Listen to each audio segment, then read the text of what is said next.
Thank you, Mitch. It's a great pleasure to see you in person, having seen you this week in the New York Times and the Miami Herald, and once again as your publicist. When I first told my eldest daughter, a newly diplomaed college graduate, Ivy League no less, that I'd be introducing Daniel Ellsberg here tonight, she said, "Never heard of him." Now, this state of bliss may say something about what Brown University thinks international relations majors ought to know. What with courses on women political prisoners, AIDS in China, and drinking in Russia, I suppose it's indeed hard to find time to study America's most regrettable war of the past half-century. It's hard to see across to the other bank. It was so long ago, the visuals are grainy, pre-digital. The Viet Cong officer executed in the Saigon streets, and the mutilized bodies, the burnt little girl running for the napalm strike. We didn't have smart bombs. We didn't have smart anything. But seeing is hard mainly because Vietnam is back behind a smokescreen generated by the non-stop triumphalism of the ensuing 30-some years. Even 9/11 a year later feels like a little more than a speed bump. We won the Cold War. We had 2 decades of painless military wins in Grenada and Panama and the Persian Gulf. Painless for us, anyway. As a source of dubious lessons for today's leaders. If you send in troops, go in heavy. Keep your story simple and keep repeating it so the public's mind doesn't wander. Muzzle the press. Don't whine, but nobody's listening, and by the time the truth gets out, nobody will care anyway. Think how long it took for us to find out that those Patriot missiles didn't knock down any Scuds in 1992. So those are the lessons. Tragically, an entire historical reality has been rendered unintelligible. It's like explaining Apocalypse Now to a population of things said in Private Ryan as a documentary. The most overriding lesson of Vietnam, the one that has been most consistently suppressed and which is documented most depressingly in Dan Ellsberg's terrific book, is the subversive lesson: government lies. Government lies routinely, shamelessly, and with impunity. The government's like Ivan Boesky, the felon and corporate raider of the 1980s. He was said to have been such an inveterate liar that he lied even when there was no reason, just to stay in practice. Government officials lie to each other. They lie to the public. When they can, they lie to posterity. That was the lesson of the Pentagon Papers, the secret Defense Department history of the war, which Dan Ellsberg helped write and then made public. And the reason that, to me, a bitter old anti-war activist, Daniel Ellsberg deserves a place in the pantheon of American heroes.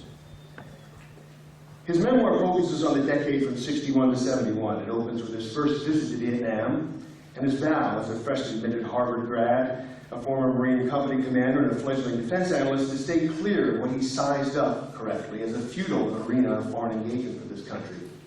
He continues through his years as an analyst for the Pentagon and the Rand Corporation.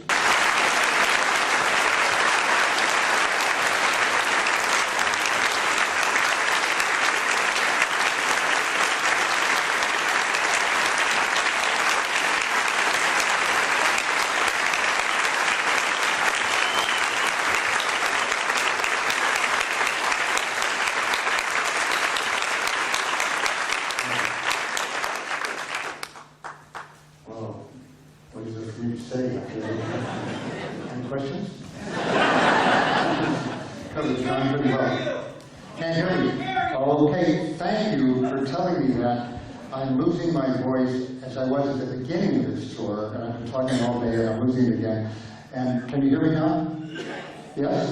Turn up the volume. Turn up the PA! Anybody hear that? Who's in charge of this? Sounds very loud to me up here. Can you hear me? Hey, let's get this right. I hate it when people come up to me, as 2 nights ago in Cody's, and said, "What I heard sounded so interesting. I wish I could have heard more of it." Why didn't you wave your hand? So would you really please make a promotion? Well, if you can't hear me, can you hear me now or not? Yes. Okay. This is a wonderful looking audience, as you can see, and extremely friendly. It makes me very much at home. I was searching somebody's bag or something for a lozenge because I'm losing my voice, and immediately hands were reached out to me, lady over with lozenges, right? Lady over here, and another person came and immediately reminded me of a scene in Woody Allen, which is the movie where, this is a long time ago, this line will date the movie. He's in an elevator, and he says, I'm getting an anxiety attack. Anybody got a Valium? And everybody on the elevator goes, Valium. Remember that? He's old enough for the audience to remember Valium. So anyway, thank you. Thank you for the lozenges. Humans are very friendly here. I feel very much at home. I was coming down, this book is about secrets and lies and denial. As I was listening to the introduction here about how politicians all lie and stuff, and I was thinking of the line, how do you tell if a politician is lying? You know, his lips are moving. And I thought of that the other day, and I was thinking, but that doesn't work for Cheney, does it?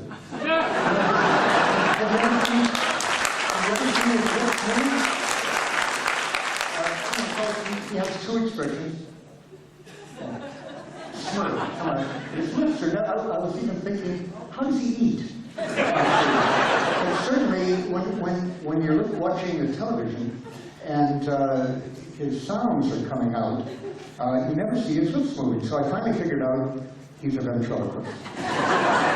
And actually, the proof of that is when you watch Bush on television. It'll be beautiful tomorrow. It's beautiful yesterday. And so I went into the desk. This guy, by the way, the taxi driver was from Peru, but he had been here for 20 years, since 1980. He was obviously a true, loyal Miami at this time. I went into the desk, and the guy in the desk was Cuban, and I said, how long has it been raining? He said, oh, several days. Very rare. It's very rare. So, actually, they say denial is not just a river in Egypt, as they say. Here we are in Miami, the truth. So, actually, coming down in the plane toward the airport, I heard this, I was reading newsreels here, and I heard the stewardess saying, ladies and gentlemen, we are experiencing some turbulence.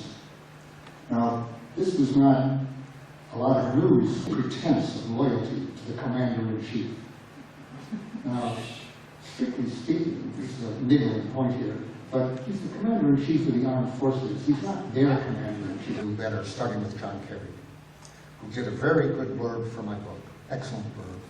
But I called his office to tell him I'm very, very disappointed. I appreciate the blurb.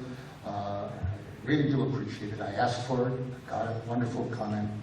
I'm very disappointed, I said to his aide, your boss, and I want you to know that I'm speaking tonight on a book tour in his hometown, Boston, and I want you to read in the Globe that I am going to express very great disappointment and condemnation of his voting for this war, because that's what he did.